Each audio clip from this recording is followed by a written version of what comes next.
عليكم ورحمة الله وبركاته. الحمد لله رب العالمين، والصلاة والسلام على أشرف المرسلين وعلى آله وأصحابه وأزواجه وذرياته وأهل بيته أجمعين. சங்கைக்கும் மேன்மைக்கும் உரிய பெரியோர்களே, சகோதரர்களே, எல்லாமல் அல்லாஹு ஜல்ல ஜலாலும் நாம் செய்யக்கூடிய எல்லா நற்காரியங்களையும் முகஸ்துதியின்றி இஹ்லாஸான முறையில் இறைவனுக்காக மட்டுமே செய்யப்பட்ட நல்வணக்கங்களிலும் வணக்கங்களை அல்லாஹ் அங்கீகரித்துக் கொள்வானாக. நாம் செய்யக்கூடிய வியாபாரங்களிலும் தொழில்துறைகளிலும் நஷ்டமில்லாத ஹலாலான முறையில் நிரம்ப லாபத்தை பெற்று லாபகரமான வாழ்க்கையை கொண்டு தம் தேவைகளையும் தேவை உடையவர்கள் தேவைகளையும் நிறைவேற்றக்கூடிய நல்ல பொருளாதாரத்தையும் உள்ள விசாலத்தையும் அல்லாஹ் அனைவருக்கும் வழங்கி வருவானாக. கஞ்சத்தனம் என்கிற தீய பண்பை விட்டு அல்லாஹ் நம்மை பாதுகாத்துக் கொள்வானாக. நம்மை இந்த உலகத்தில் வாழ வைக்கும் காலமெல்லாம் நோயோடு இன்றி உள்ள ஆரோக்கியத்தோடு அல்லாஹ் நம்மை வாழச் செய்வானாக. அந்த ஆரோக்கியமான வாழ்க்கையை கொண்டு அல்லாஹ் ரசூலை நெருங்கக்கூடிய அனைத்து நல்லவர்களையும் புரியக்கூடிய நல்ல முத்தகீன்களின் கூட்டத்தில் அல்லாஹ் நம்மை ஆக்கி அருவானாக. திடீர் மரணங்களை விட்டும் தீய மரணங்களை விட்டும் நம்மையும் நம் குடும்பத்தையும் நம் சமூகத்தையும் அல்லாஹ் முழுமையான முறையில் பாதுகாத்துக் கொள்வானாக. மருத்துவமனையின் செலவினங்களை விட்டும் வேதனைகளை விட்டும் அல்லாஹ் நம்மை காத்தருவானாக. நம்மில் யாரெல்லாம் நோயால் பாதிக்கப்பட்டு வீடே கதி என்றும் ஆஸ்பத்திரியை கதி என்றும் அல்லல் பற்றும் அவதிவிட்டும் இருக்கிறார்களோ அத்தனை மக்களுக்கும் வெகு விரைவில் நோயை போக்கி ஒரு ஆரோக்கியத்தை வழங்குவதோடு அவர்களை கொண்டு அவர் குடும்பத்திற்கும் சமூகத்திற்கும் பலன் தரக்கூடிய மக்களாக ஆக்கி அருவானாக. நாம் இந்த உலகத்தில் வாழ்ந்து மறைகிற நேரத்தில் லா இலாஹ இல்லல்லாஹ் முஹம்மது ரசூலுல்லாஹ் என்ற கலிமாவை மொழிந்து ஜன்னத்துல் ஃபிர்தௌஸை கண்ணால் கண்டு அகமகிழ்ந்து சிரித்த வண்ணமாக மரணிக்கக்கூடிய நல்பாக்கியம் பெற்ற மக்களை அல்லாஹ் நம்மை ஆக்கி அருவானாக. மரணித்தும் மரணிக்காத இறைநேசன் கூட்டத்தில் அல்லாஹ் நம்மை ஆக்கி அருவானாக. நாளை மறுமையிலே முத்து முஹம்மது ரசூலுல்லாஹி ஸல்லல்லாஹு அலைஹி வஸல்லம் அவர்களின் திருக்கரங்களால் ஹவ்லுல் கௌசர் என்கிற தடாகத்தின் நீர்வரையில் அன்னாரின் ஷஃபாத்தை பெற்று அன்னாரின் கரமெடுத்து ஜன்னத்துல் ஃபிர்தௌஸ் என்ற உயர்ந்த சொர்க்கத்தில் அவர்கள் பணியாளர்களாக அல்லாஹ் நம்மை அங்கீகரித்துக் கொள்வானாக. எல்லாவற்றுக்கும் மேலாக இறை அன்பை பெற்று இறைவனை பார்த்து பரவசம் அடையக்கூடிய அவர்கள் இக்காவையும் ரிலாவையும் பெற்ற மக்களில் அல்லாஹ் நம்மை ஆக்கி அருவானாக. அருமையான மூமின்களே, கண்மணி முஹம்மது ரசூலுல்லாஹி ஸல்லல்லாஹு அலைஹி வஸல்லம் அவர்களிடம் ஒரு யூத கூட்டம் சிலர்கள் வந்தார்கள். வந்து ரசூலுல்லாஹ் கேட்டாங்க, முஹம்மதே, நீங்கள் நபியா என்பதற்கு நாங்கள் சில கேள்விகளை கேட்டு உங்களை சோதிக்க இருக்கிறோம். அந்த கேள்விகளுக்கு உரித்த பதில் நீங்கள் சொல்லிவிட்டால் நாங்கள் உங்களை நபி என்று ஏற்றுக்கொள்கிறோம் என்று கண்மணி முஹம்மது ரசூலுல்லாஹி ஸல்லல்லாஹு அலைஹி வஸல்லம் யூதர்கள் வந்து கேட்டார்.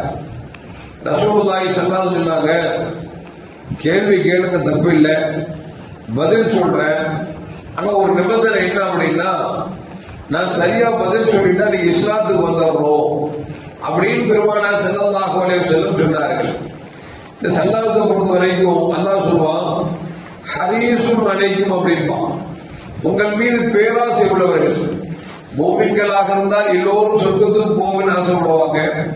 உலகத்தில் இருக்கக்கூடிய எல்லா மக்களும் இஸ்லாத்துக்கு வரணும், ஹிதாயத்து பெறணும், நேர்வழி பெறணும் அப்படின்னு ஆசைப்படுவாங்க.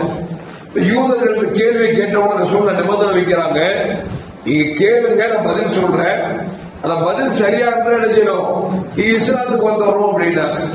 யூதர்கள் சரிம்மா, அப்புறம் என்ன செய்வோம், மாற்றம் செய்வோம், பாக்குறமா இல்லையா, போர் தொடுக்க மாட்டேம்மா, பேச்சுவார்த்தை நடத்தும் போது கூடத்துக்கு போடுவோம். இது யூத கோயில்களுக்கு ஒரு உண்டான ஒரு குணாதிசயம். இங்க வந்தாச்சு, ரசூலோட கேள்வி கேட்கிறான். என்ன கேள்வி அப்படின்னா, முதல் கேள்வி, ரசூலுல்லாஹ் என்று சொன்னால் அவர்களின் அடையாளம் என்ன அப்படின்னு நபியில கேட்கிறான். இரண்டாவது கேட்கிறான், இந்த பனு இஸ்ரவேலர்கள் தங்களுக்கு தானே ஒன்றை ஹராமாக்கி கொண்டார்களே அது என்ன அப்படின்னு கேட்கிறான். மூணாவது கேட்டான், இடினா என்ன அப்படின்னு கேட்டான். நாலாவது கேட்டான், ஒரு கணவன் மனைவி திருமணம் முடிக்கிறாங்க, அந்த இருவருக்கும் சேர்ந்து குழந்தை பிறக்கிறது என்று சொன்னால் அது எப்படி ஆணா பிறக்குது, அது எப்படி பெண்ணா பிறக்குது அப்படின்னு கேட்டா. அடுத்து கேட்டா யார் வகை இறைச்சி கொண்டு வரா அப்படின்னு கேட்டா. பெருமானார் ஸல்லல்லாஹு அலைஹி வஸல்லம் ஒவ்வொரு கேள்வியா சொல்லுங்க பதில் சொல்றேன் அப்படின்னாங்க. ரசூல்மாரின் அடையாளம் என்ன அப்படின்னு கேட்டா ஸல்லல்லாஹு சொன்னாங்க, ரசூல்மாரின் அடையாளம் என்ன அப்படின்னா கண் தூங்கும் உள்ள போங்காத அப்படின்னாங்க. ஸல்லல்லாஹு நபிமாரை பொறுத்த வரைக்கும் தூங்குனாலும் கண் உறங்கும், ஆனா கண் உறங்க. நம்மளை பொறுத்த வரைக்கும் கண்ணை பொத்திட்டாவே எல்லாமே மையத்து மாதிரி ஆயிடும். அதனால ஒரு துஆவை செய்வோம், அல்லாஹ் பிஸ்மிக அமூது வாஹியா, நான் ஒரு பேரை கொண்டு மௌத்தா பரவ பேரை கொண்டு எழுகிறேன்னு சொல்லி நம்ம துஆ செஞ்சு படுப்போம். இதை நம்ம கண்ணை பொத்திட்டா மையத்துக்கும் நமக்கு என்ன வித்தியாசம் அப்படின்னா, மையத்து உடம்புல இருந்து ரூஹ் வெளியே போன மையத்து, நம்ம உடம்புல ரூஹ் இருக்கும், அசைவு இருக்கும், ஆனா என்ன நடக்குன்னு நமக்கு தெரியாது. ரசூலுல்லாஹ் சொன்னாங்க, நபிமாரின் அடையாளம் என்ன அப்படின்னா கண்கள் உறங்கும் கண் உறங்காது அப்படின்னா. உடனே யூதர்கள் சொன்னாங்க, சதத்தை உண்மையை சொல்லிட்டீங்க அப்படின்னு. நபி சொன்னாங்க, உண்மை சொல்லிட்டேன்ல, இஸ்லாத்துக்கு ஏத்துங்க அப்படின்னா. இன்னும் எவ்வளவு கேள்வி இருக்குது, அதெல்லாம் முடிச்சு நம்ம பேசிக்குவோம் அப்படின்னானுங்க. சரி, ரெண்டாவது கேள்வி என்ன, பனு இஸ்ரவேலர்கள் தங்களுக்கு தானே ஒன்றை ஹராமாக்கி கொண்டாருங்களே, அது என்ன அப்படின்னு கேட்டா ஸல்லல்லாஹு சொன்னாங்க, ஒட்டகமும் ஒட்டக பாலும் தங்களுக்கு தானே ஹராமாக்கி கொண்டார்கள் என்று நபிகள் நாயகம் ஸல்லல்லாஹு அலைஹி வஸல்லம் சொன்ன உடனே அப்போ சொல்றாங்க, உண்மை சொல்றீங்க அப்படின்னு. உண்மை சொல்றது இருக்கட்டும்பா, இஸ்லாத்தை ஏத்துக்கப்பா அப்படின்னாங்க. இன்னும் கேள்வி இருக்குது, அதுக்குள்ளே அவசரப்படுறீங்க அப்படின்னாங்க. அடுத்த கேள்வி என்ன, இடினா என்ன அப்படின்னு கேட்டாங்க. ஸல்லல்லாஹு சொன்னாங்க, ரகத் அப்படின்னு சொல்லி, ரகத்ங்கிறது ஒரு மலக்கு, அந்த மலக்கிட்ட அல்லாஹ் நெருப்புனாலும் சாட்டை கொடுத்திருக்கிறான். அந்த சாட்டையை வச்சு அடிப்பாரு. அடிக்கும் பொழுது மேகமும் அந்த சாட்டையை மோதுகிற பொழுது ஏற்படுகிற அந்த வெளிச்சம் தான் மின்னல். அந்த ரெண்டும் மோதுகிற பொழுது ஏற்படக்கூடிய சத்தம் இருக்கு பார்த்தீங்களா, அதுதான் இடி அப்படின்னு.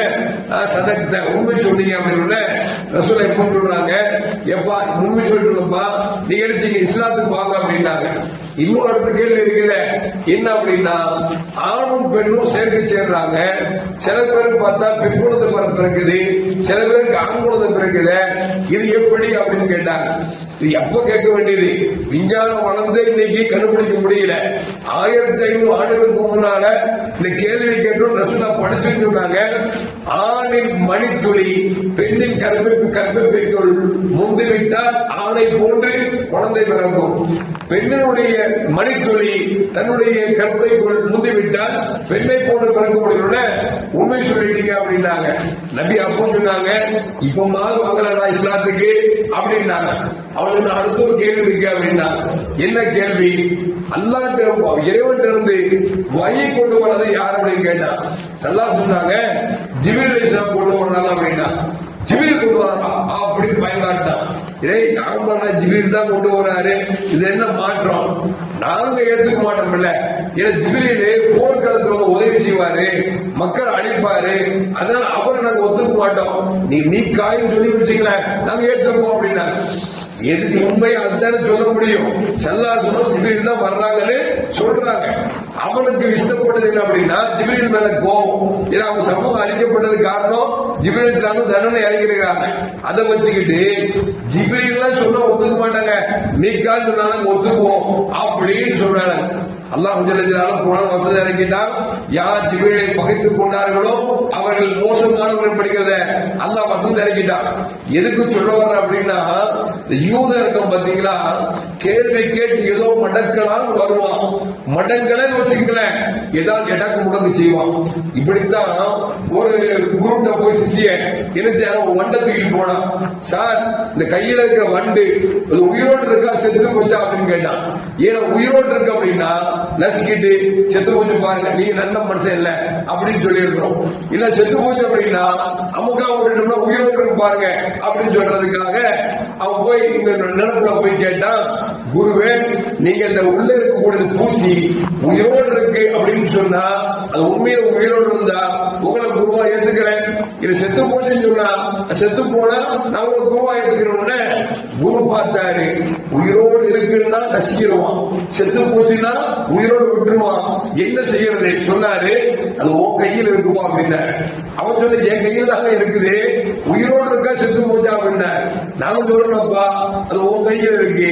ஐயா விலங்கல என்ன சொல்லுங்க, நான் உயிரோடு இருக்குன்னா நீ நசிக்கிடு, செத்து போச்சுன்னு காமிப்ப, நான் செத்து போச்சுன்னா நீ உயிரோடு காமிப்ப. அதான் அது உன் கையில் இருக்குது. நீ நினைச்சா உயிரோடு விடலாம், நீ நினைச்சா சாவடிக்கலாம் அப்படின்னு சொல்லி குரு சொல்றார். அந்த மாதிரி இன்னைக்கும் நம்ம சமூகத்தில் நடைபெற்றிருக்கிறோம். எப்படின்னா நல்ல தொழுகையாரியா இருப்பார், எங்கேயாவது அசத்துல போய் இடிச்சு வரனா எதையாவது கேட்டு வருவார். வந்துட்டு நம்மகிட்ட வந்து அசரத் இதை பத்தி என்ன சொல்றீங்க அப்படின்பாரு. நான் ஒரு வழக்கம் சொல்லி வச்சுங்களேன், அப்படிலாம் இல்லையே அப்படின்பாரு. இப்படித்தாங்க அப்படின்னா இப்படிலாம் கிடையவே கிடையாது. நான் மக்கா பள்ளிக்கு போனேன், அவர் இப்படி சொன்னார், நீங்க இப்படி சொல்றீங்க அப்படி. என்ன காரணம் அப்படின்னா ஏதாவது மென்டாலிட்டியில வச்சுக்கிட்டு எங்கேயாவது எவனையாவது தேடிட்டு வந்துட்டு நம்மகிட்ட வந்து ஹக்க கேட்டாங்கன்னா நம்ம ஹக்க சொன்னா நினைச்சோம்னா அவங்களுக்கு சாதகமா இருந்தா ஏத்துக்குவாங்க, சாதகம் இல்ல வச்சுக்கிறேன் நினைச்சுவாங்கன்னா இவங்களுக்கு சாதகமா எந்த அஜர் சொன்னாரோ அந்த சட்டத்தை கொண்டு வந்துட்டு பாத்தீங்களாங்க அந்த இமாம் அவ்வளவு பெரிய இமாம் அப்படி சொல்ற, இவருக்கு இப்படி சொல்ற, இவர் பெருசா அவரு பெருசா அப்படின்னு நம்மளே செக்கப் பண்ணுவாங்க. இது வந்து யூதர்களின் குணம் அப்படிங்கிறத விளங்கிக் கொள்ள வேண்டும். எல்லாம் பெருமானார் ஸல்லல்லாஹு அலைஹி வஸல்லம் எந்த மார்க்கத்தை நமக்கு கற்றுத் தந்தார்களோ அதை அப்படியே ஈமான் கொண்டு நடக்கக்கூடிய எல்லா முத்தகீன்களின் கூட்டத்தில் அல்லாஹ் என்னையும் உங்களையும் ஆக்கி அருள்வானாக. அஸ்ஸலாமு அலைக்கும் வரஹ்மத்துல்லாஹி வபரகாத்துஹு. முஹம்மது ஸல்லல்லாஹு அலைஹி வஸல்லம் محمد صلى الله عليه وسلم صلى الله على محمد يا ربي صل عليه وسلم